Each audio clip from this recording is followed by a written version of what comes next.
Saudara sekalian, shalom. Puji nama Tuhan, hari ini dalam anugerahnya kita bisa bertemu. Satu sukacita buat saya melayani di tempat ini. Terima kasih untuk kesempatan yang diberikan kepada saya oleh majelis hamba Tuhan gereja setempat. Saudara sekalian, hari ini kita akan merenungkan satu tema, yaitu tentang gambar dan rupa Allah. Dan perenungan kita akan diambil dari Kejadian pasal 1 ayat 26 dan 27. Saudara sekalian, perenungan akan identitas diri ini menjadi sesuatu yang menjadi pergumulan daripada kita semua. Setiap kita di dalam kehidupan ini berusaha mencari yang namanya siapa sih aku sesungguhnya, siapa diriku ini di hadapan Tuhan atau di hadapan sesama. Kalau anak-anak kecil saudara kita lihat, ya mereka suka mengidentifikasi diri mereka dengan superhero. Maka banyak anak kecil suka pakai sayap Superman, peralatan Spiderman. Dan kalau di jalan, wah, kita orang gede lihat, childish, gitu kan ya. Ternyata orang gede juga sama aja, saudara. Bahkan orang tua sekalipun juga sama saja. Belakangan dalam 2-3 tahun ini saya melayani kelompok usia yang paling keren di gereja saya. Yaitu kelompok lansia, saudara. Waktu saya bilang gini ke rekan saya melayani kelompok usia paling keren di gereja ini. Dia bilang, mana lansia kok keren? Pemuda baru keren. Betul saudara? Menurut saudara yang lebih keren pemuda atau lansia? Ayo jangan salah jawab ya. Menyangkut masa depan kita ini. Lansia apa pemuda saudara? Loh ini saya dengar yang jawab pemuda orang tua, yang jawab lansia orang muda. Luar biasa ini GKI Stadion sangat bersatu sekali. Beri tepuk tangan dulu saudara untuk GKI Stadion. Menurut saya yang paling keren adalah lansia. Teman saya tanya, kenapa? Saya bilang iya, karena saya tiap minggu itu bertemu dengan puluhan AI. Loh AI itu kerennya apa? Loh iya AI, Artificial Intelligence. Paling keren. Saudara para AI ini, susu ini keren saudara. Mereka meskipun usianya sudah lanjut 60, 70, 80. Tapi dari segi penampilan itu benar-benar gak kalah dari anak muda. Ada yang ke salon, ada yang ini, itu, tarik sana, tarik sini. Sehingga masih sangat prima saudara. Pakai sepatu Keds dan ke salon, wah luar biasa. Sampai saya ini gak jarang bertemu dengan AI, susu. Saya bilang, wah AI, susu Anda ini luar biasa. Keren banget. Saya aja sampai merasa kalah keren dari Anda ini. Luar biasa. Bukan cuma dari penampilan, orang berusaha untuk muda, untuk memperoleh satu pengakuan atau identitas diri. Tapi seringkali juga dari segi usaha, dari segi bagaimana dia memanage perusahaannya yang terus kontrol dia punya perusahaan, pegang teguh jabatannya gak mau lengser, itu juga menunjukkan satu gejala di mana dia ingin terus mendapatkan pengakuan, saudara. Ya sementara ini adalah gejala-gejala yang umum secara psikologis dan bisa dimengerti tentunya. Dan saya rasa setiap kita di tempat ini punya ekspresi-ekspresi yang berbeda untuk mencari identitas diri kita. Tapi saudara, pertanyaan yang lebih penting adalah, apa itu yang benar menurut Alkitab? Sesuatu yang wajar menurut psikologi itu memang penting, tetapi itu tidak menyingkirkan pertanyaan yang lebih penting bahwa apa itu identitas kita yang benar menurut Alkitab? Jawabnya adalah identitas kita menurut firman Tuhan bahwa kita adalah gambar dan rupa Allah. Saudara, firman Tuhan di dalam Kejadian pasal 1 ayat 26 berkata begini. Berfirmanlah Allah, baiklah kita menjadikan manusia menurut gambar dan rupa kita, supaya mereka berkuasa atas ikan-ikan di laut dan burung-burung di udara dan atas ternak dan atas seluruh bumi dan atas segala binatang melata yang merayap di bumi. Saudara, saya ingin fokus ke dalam penggalan pertama dari kalimat ini, bahwa Allah berfirman, baiklah kita menjadikan manusia menurut gambar dan rupa kita. Inilah identitas kita, bahwa kita semua orang di tempat ini adalah gambar dan rupa Allah. Pertanyaannya saudara, apa arti daripada gambar dan rupa Allah? Saudara, gambar dan rupa Allah mengandung pengertian seperti ini. Kata gambar itu berarti bayangan dari kata selem. Itu adalah bayangan atau saya tidak tulis di sini satu gambaran patung, ya. Jadi patung atau bayangan itu artinya gambar. Dan rupa itu artinya kemiripan. Jadi sebenarnya dua kata ini meskipun berbeda, saudara, sebenarnya memiliki pengertian yang mirip. Memiliki pengertian yang sangat dekat.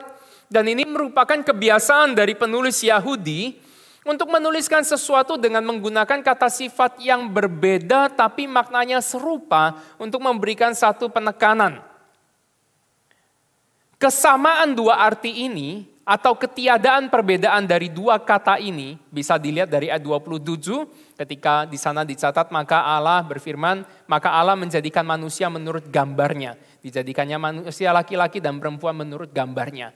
Kata rupa sudah tidak disebut lagi di ayat 27. Karena kata rupa dan gambar memiliki arti yang sama. Jadi diciptakan di dalam gambar dan rupa Allah, itu berarti kita diciptakan mirip dengan Allah. Dan apa artinya? Itu saudara, atau bagaimana kita mendefinisikan kalimat ini? John Piper memberikan satu definisi yang menurut saya paling sederhana dan paling bagus. Dia mengatakan begini, manusia sebagai manusia, makhluk yang kompleks, bersifat fisik dan juga spiritual di dalam keutuhannya, bukan bagian demi bagian, adalah seperti Tuhan.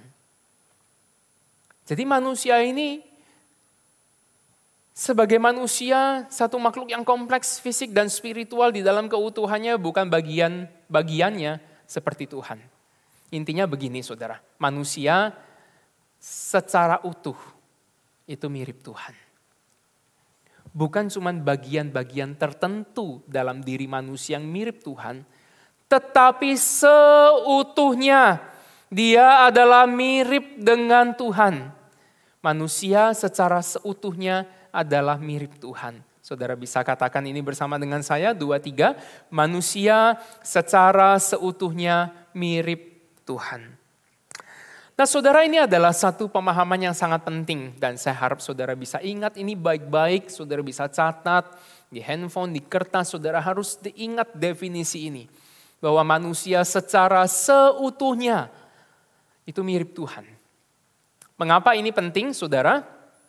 Karena pemahaman ini akan memberikan kita implikasi-implikasi yang penting dalam hidup kita dan akan menolong kita bagaimana untuk hidup supaya kita ini bisa berkenan kepada Tuhan. Oleh sebab itu definisi ini penting.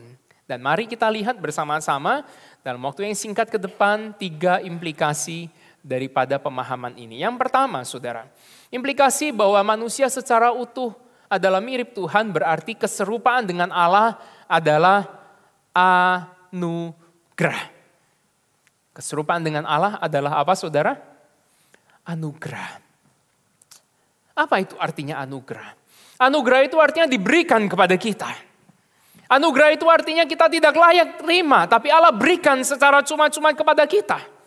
Itu bukanlah sesuatu yang kita raih, itu bukanlah sesuatu yang kita peroleh dengan hasil usaha ataupun prestasi kita, tetapi itu diberikan kepada Tuhan. Adam belum ada waktu itu. Hawa apalagi. Tapi Tuhan sudah berkata, baiklah kita menjadikan manusia menurut gambar dan rupa kita. Baru muncul Adam. Baru muncul Hawa. Bukan karena Adam dan Hawa muncul duluan lalu mereka perform di dalam Taman Eden. Mereka merawat Taman Eden dengan baik. Bunga disiramin, binatang dikasih nama. Lalu kemudian Tuhan berkata, wah ciami iki tak kasih identitas gambar dan rupaku. Enggak saudara. Tapi gambar dan rupa itu diberikan terlebih dahulu kepada Adam dan Hawa menjadi identitas mereka. Jadi ini adalah anugerah. Hari ini kalau ada orang yang merasa dirinya terlalu hebat, menyombongkan diri, merasa dirinya lebih baik dari orang Kristen yang lain, itu adalah pemahaman yang salah. Tidak ada seorang pun yang lebih baik dari orang lain di mata Tuhan. Kita ini semua sama bahwa kita adalah gambar dan rupa Allah. Amin saudara. Engkau adalah gambar dan rupa Allah. Siapapun engkau. Engkau adalah gambar dan rupa Allah dan itu diberikan kepadamu karena anugerah Tuhan. Implikasi ini membawa kita kepada satu theological conviction, pemahaman keyakinan teologis bahwa tidak ada usaha atau prestasi apapun yang manusia lakukan yang membuat dia layak memperoleh identitas ini. Ini harus menjadi satu theological conviction, keyakinan teologis di dalam diri kita. Dan ini akan menolong kita untuk bisa menempatkan diri dengan tepat. Yang kedua, saudara, implikasi yang kedua adalah keserupaan dengan Allah adalah identitas yang melekat. Kalau tadi itu adalah anugerah yang diberikan kepada kita, maka ini berbicara tentang bahwa identitas ini melekat di dalam diri kita. Saudara, terlalu sering ayat ini atau pemahaman gambar dan rupa Allah ini ditafsirkan secara parsial. Kalau tadi definisi kita adalah manusia secara seutuhnya itu mirip dengan Tuhan. Tapi terlalu banyak saudara orang yang mendefinisikan gambar dan rupa Allah ini secara parsial. Misalnya rasio. Manusia disebut gambar dan rupa Allah mirip dengan Allah karena dia memiliki rasio, memiliki logika. Betul, logika itu membuat kita berbeda dari makhluk lainnya. Ya kan? Rasio ini membuat manusia lebih tinggi dari makhluk-makhluk ciptaan lainnya. Tapi saudara, bukan itu yang membuat kita menjadi gambar dan rupa Allah. Gambar dan rupa Allah itu seutuhnya manusia ini mirip dengan Tuhan, bukan cuma rasio. Mengapa saudara? Karena kenyataannya banyak kondisi-kondisi yang membuat rasio manusia tidak bisa berfungsi dengan normal. Misalnya demensia. Demensia membuat otak menyusut dan pelan-pelan kehilangan fungsinya secara perlahan. Baik itu parsial, maupun akhirnya keseluruhan. Saya berjumpa dengan orang-orang yang mengalami demensia, dia bilang saya belakangan pikun, saya nggak bisa mengingat. Kalau saudara pikun, suka lupa, belum tentu demensia. Jangan takut dulu saudara ya. Banyak orang takut, aduh aku pikun demensia, otakku menyusut ini kok makin kecil otakku. Bukan saudara, kadang-kadang pikun itu stres juga, tertekan jadi pikun, jadi lupa. Gitu. Tapi salah satu gejala demensia itu adalah pikun. Pikun, lama-lama bukan cuma lupa barang-barang, lupa orang lain di sekitarnya termasuk keluarganya, bahkan diri sendiri dia juga udah gak ingat. Nah di dalam diri orang ini, terhadap diri orang seperti ini, kalau pemahaman kita terhadap gambar dan rupa Allah adalah rasio, maka bisa hilang dong identitasnya, seiring dengan hilangnya kemampuan berpikirnya. Tapi tidak. Gambar dan rupa Allah itu melekat di dalam dirinya meskipun sehingga meskipun dia kehilangan kepengenalan terhadap dirinya sendiri, dia gambar dan rupa Allah bukan saudara. Ya, gambar dan rupa Allah. Jikalau saudara hidup dengan orang demensia, saudara perlu tetap memperlakukan dia sebagai seorang manusia. Dan tidak boleh dianggap lebih rendah dari manusia. Sulit, sangat berat banget. Tapi firman Tuhan memberitahu kita dia adalah gambar dan rupa Allah. Ada yang mendefinisikan gambar dan rupa Allah adalah karakter yang luhur. Itu definisi yang baik saudara. Tetapi masalahnya tidak semua orang dilahirkan langsung memiliki karakter yang luhur. Bahkan semua orang tidak begitu. Proses kita adalah berproses di dalam karakter sehingga karakter kita makin hari, makin luhur, makin baik. Dan sebelum karakter kita luhur dan baik, apakah kita bukan gambar dan rupa Allah? Bukan. Dan ketika karakter kita luhur lalu kita menjadi bobrok, kita menjadi berdosa karena pergumulan-pergumulan di dalam dunia ini, apakah kita bukan gambar dan rupa Allah, saudara? Enggak. Itu melekat di dalam diri kita. Sehingga siapapun kita atau apapun kondisi kita, saudara, kita adalah gambar dan rupa Allah. Dan inilah theological conviction kita yang kedua, bahwa tidak ada satu situasi atau kondisi apapun yang dapat menghilangkan identitas kita sebagai gambar dan rupa Allah. Demensia enggak. Cancer tidak. Kebangkrutan tidak.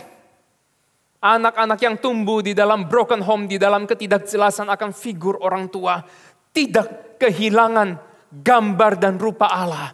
Karena gambar dan rupa Allah itu diberikan oleh Allah kepada kita dan melekat dengan diri kita. Kasih Allah itu, keputusan Allah itu tidak seperti keputusan Sebagian pria yang mencintai istrinya waktu masih muda, cantik nyanyinya, kaulah segalanya bagiku.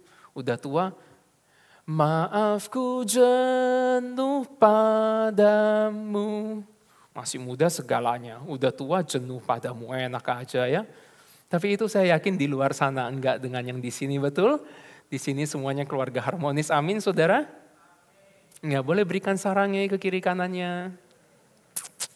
Nah gitu dong. Enak aja cuman sarangnya, mestinya gini ya. Memang zaman ini bergeser saudara, dulu kalau cinta itu gini. Sekarang gini. Kenapa bergeser dari gini ke gini? Karena manusia makin realistis, makin menyadari cinta itu nggak ada kalau nggak ada. Bilang ke kiri kanan, kamu adalah gambar dan rupa Allah. Kamu adalah gambar dan rupa Allah. Dan itu melekat di dalam diri saudara. Anak kita meskipun nakal, gak bisa diatur. Dia gambar dan rupa Allah. Suami kita meskipun menjengkelkan, dia gambar dan rupa Allah. Istri kita meskipun keras kepala, dia gambar dan rupa Allah. Itu adalah kenyataan yang tidak berubah. Karena kondisi apapun yang terjadi dalam hidup kita. Kita mesti ingat ini baik-baik. Dan ini akan menolong kita bagaimana memperlakukan orang lain dengan baik. Yang ketiga dan yang terakhir, saudara, keserupaan dengan Allah ini adalah standar hidup kita. Kalau yang pertama, keserupaan dengan Allah itu adalah anugerah yang diberikan kepada kita. Yang kedua, anugerah ini, identitas ini melekat saudara di dalam diri kita. Dan yang ketiga, ini adalah satu standar yang harus kita hidupi. Inilah standar hidup kita, saudara. Standar hidup kita ini bukan kata orang. Standar hidup kita ini bukan tren zaman ini, meskipun mengikuti tren di dalam pengertian dan batasan tertentu tidak salah. Tapi itu bukan standar hidup kita. Standar hidup kita adalah keserupaan dengan Allah. Dan jika itu adalah standar hidup kita, itulah yang kita kejar. Dan karena itulah hidup kita, itulah yang menjadi patokan dari hidup kita. Keserupaan dengan Allah. Pertanyaannya, kita ini serupa gak sih saudara sama Allah? Saudara, saya diberkati Tuhan dengan seorang anak. Teman-teman saya bilang, oh kalau lihat anak kamu itu langsung lihat kamu. Lihat dia jalan aja langsung lihat kamu. Cara ngomongnya kayak kamu, semuanya kayak kamu. Istri saya juga ngomong gitu. Kalau anak saya lagi main, kayak kamu. Apalagi kalau udah nakal, menjengkelkan, langsung lihat saya. Kamu banget. Wah, kesel saya saudara, saya simpen di hati. Dan saya berdoa, Tuhan kasih saya kesempatan pembalasan yang tepat. Nah suatu hari saudara, anak saya ini mengucapkan kalimat yang sama persis dengan istri saya. Dan melakukan tingkah laku yang sama persis dengan istri saya. Langsung saudara, inilah kesempatannya. Saya lihat istri saya dan bilang LMLS. Apa itu? Like mother, like son. Dia bilang kurang ajar, mana ada. Mirip kamu bukan mirip aku. Enggak, mirip kamu aku bilang. Saya bilang. Saudara, saya bukannya gak mengakui anak saya mirip saya. Cuman saya ini gak terlalu ngerasa. Karena saya lihat kok agak beda ya gitu loh. Maksudnya tingkah lakunya, apanya. Maksudnya gak terlalu mirip. Biasanya memang gitu kan. Kalau kita lihat keluarga orang, anaknya dengan orang tuanya kita bilang mirip. Tapi kalau dia sendiri gak terlalu ngerasa. Gitu biasanya gitu. Saya juga gak terlalu ngerasa, ini bukan gak ngaku loh ya saudara. Saudara jangan bilang saya ini tidak mengakui anak saya. Enggak, bukan. Saya cuma gak melihat kemiripannya. Sampai suatu hari saya ajak dia nonton. Saya pangku dia saudara. Lalu kemudian sambil nonton, terus dia lihat ujung meja komputer di bawah itu, terus dia lihat ada bolong gitu saudara, dan dia berkata, Pak, itu di bawah itu ujung itu kita bisa nyimpen barang ya. Padahal lubangnya kecil saudara, kira-kira begini, di ujung meja kita bisa nyimpen barangnya di situ. Waktu mendengarkan hal itu saudara, saya kaget setengah mati. Langsung saya cari istri, sini. Anak kita ini gila loh. Gila kenapa? Iya gila, mirip sama aku. Mirip kenapa? Dia baru bilang, di ujung meja itu ada lubang dan bisa untuk nyimpen barang.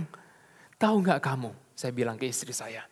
1 atau 2 minggu sebelum dia ngomong gini, Saya juga memikirkan hal yang sama. Waktu saya lagi ngetik di komputer, terus saya lihat ujung ada lubang, saya pikir itu bisa untuk nyimpen barang. Kalau kita lagi pergi mungkin bisa nyimpen dokumen atau apa. Saya nggak kasih tahu saudara, rahasia tempatnya di mana. Tapi dia tahu saudara, dia lihat itu dan mengatakan kalimat yang sama. Baru hari itu saya bilang iya, ini anak benar-benar mirip saya. Itulah yang namanya keserupaan di dalam keutuhan. Dan kita diciptakan oleh Tuhan, saudara, serupa dengan Tuhan supaya kita menjadikan Tuhan itu sebagai standar kehidupan kita. Keserupaan ini saudara juga dipahami oleh dunia marketing. Mereka di dalam membuat logo memikirkan hal ini sehingga ketika melihat logo-logo tertentu kita tahu langsung tanpa perlu mereka tulis panjang lebar apa merek mereka. Betul saudara, lihat ini, saudara lihat apa? Wah, ini kesukaan kita semua mungkin ya. Saya tidak tahu saudara suka apa enggak, tapi saya suka saudara, ini makanan yang selalu digemari. Derajatnya sama seperti Indomie, selalu enak, tidak pernah tidak enak. Kita lihat ini, lihat apa? McD, ayam goreng. Dia mirip dengan McD enggak? Enggak saudara, beda. Maksud saya, enggak mirip ayam goreng, enggak mirip kentang juga. Ini cuma tulisan M. Tapi begitu kita lihat M, kita ingat McD. Kita juga familiar dengan yang satu ini. Ini adalah apa saudara? Ini adalah buah yang menyebabkan manusia jatuh ke dalam dosa. Banyak papa mama bilang gitu. Anaknya bilang, apa sih buahnya? Ini loh buahnya tuh kan. Digigit gede kan sama Hawa sama Adam, makanya nyangkut di sini kan. Saudara, kita lihat, wah, kalau bisa aku punya benda-benda ini nih. Devices aku kalau bisa ini keren nih. Kita langsung berkata begitu, apalagi kalau aku bisa naik ini ke gereja. Apalagi kalau papa mama aku punya ini. Wah, aku mau deh diantar ke sekolah, bahkan sampai parkir di depan kelas juga gak apa-apa kalau mobil papa mama aku ini. Wes, kita langsung tahu kan saudara. Karena ini semua merepresentasikan perusahaannya. Nah, kita diciptakan segambar serupa dengan Allah untuk merepresentasikan Allah di dalam dunia ini. Oleh sebab itu hidup kita harus menjadikan keserupaan dengan Allah sebagai standar. Tetapi saudara, rancangan Allah yang semula itu kemudian dirusak oleh dosa dan membuat kita jatuh di dalam dosa. Sehingga kita tidak terlalu tahu bagaimana harus hidup bagi Allah, untuk Allah dan serupa dengan Allah. Tapi bersyukur Tuhan tidak berhenti ketika manusia jatuh di dalam dosa. Dia kemudian mengutus anaknya untuk menebus, untuk menyelamatkan orang-orang yang ada di dalam rancangan Allah sejak semula. Sehingga Paulus berkata, sebab semua orang yang dipilihnya dari semula, ya, mereka kemudian ditebus dan mereka juga ditentukannya dari semula untuk menjadi serupa dengan gambaran anaknya. Manusia di dalam keberdosaan tidak tahu bagaimana serupa dengan Allah.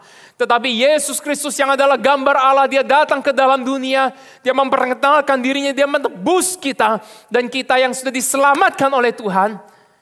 Tuhan mau kita hidup serupa gambaran anaknya. Pertanyaannya hari ini, kita serupa enggak sih saudara? Kira-kira hidup kita ini serupa enggak? Kalau tanya Adam dan Hawa, jawabannya tidak. Mereka tidak serupa karena mereka tidak tahu apa itu serupa. Yang mereka tahu adalah kesetaraan. Ketika iblis berkata, makanlah buah ini, maka engkau akan sama seperti Allah. Sama seperti Allah itu adalah setara. Menjadi gambar dan rupa Allah itu adalah serupa. Kita diciptakan serupa dengan Allah, tetapi tidak pernah dimaksudkan untuk menjadi setara dengan Allah. Oleh sebab itu di dalam kehidupan kita saudara, yang kita pikirkan haruslah bagaimana supaya kita ini bisa menjadi serupa dengan Allah, bukan setara dengan Allah. Ketika kita berpikir bahwa kita ini setara dengan Allah, disitulah kita jatuh di dalam dosa. Berapa banyak orang menganggap dirinya setara dengan Allah. Oleh sebab itu ketika dia berkata-kata, dia berbicara dengan seenaknya. ketika pasangannya menjengkelkan dia. Dia memaki, dia mengumpat, dia mengucapkan perkataan-perkataan yang begitu menyakitkan hati pasangannya. Berapa banyak orang tua ketika Tuhan percayakan anak. Orang tua bukan berpikir aku adalah harus serupa dengan Tuhan. Tapi seolah-olah dia adalah Tuhan bagi anaknya. Sehingga dia memperlakukan anaknya sesuai kehendak dia. Nak, papa kasih tahu. Kamu tuh harus gini.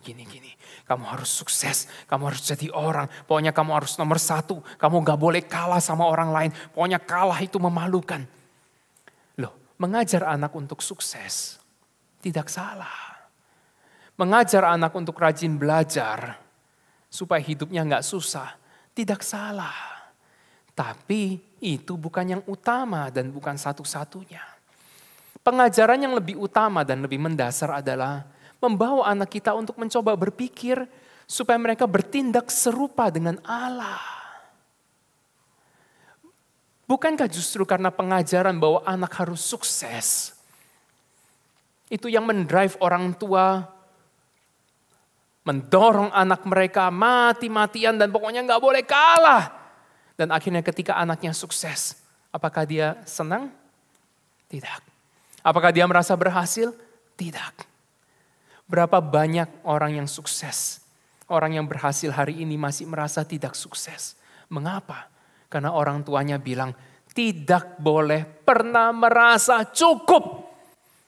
Sehingga istri dikorbankan. Anak-anak kemudian mereka juga korbankan.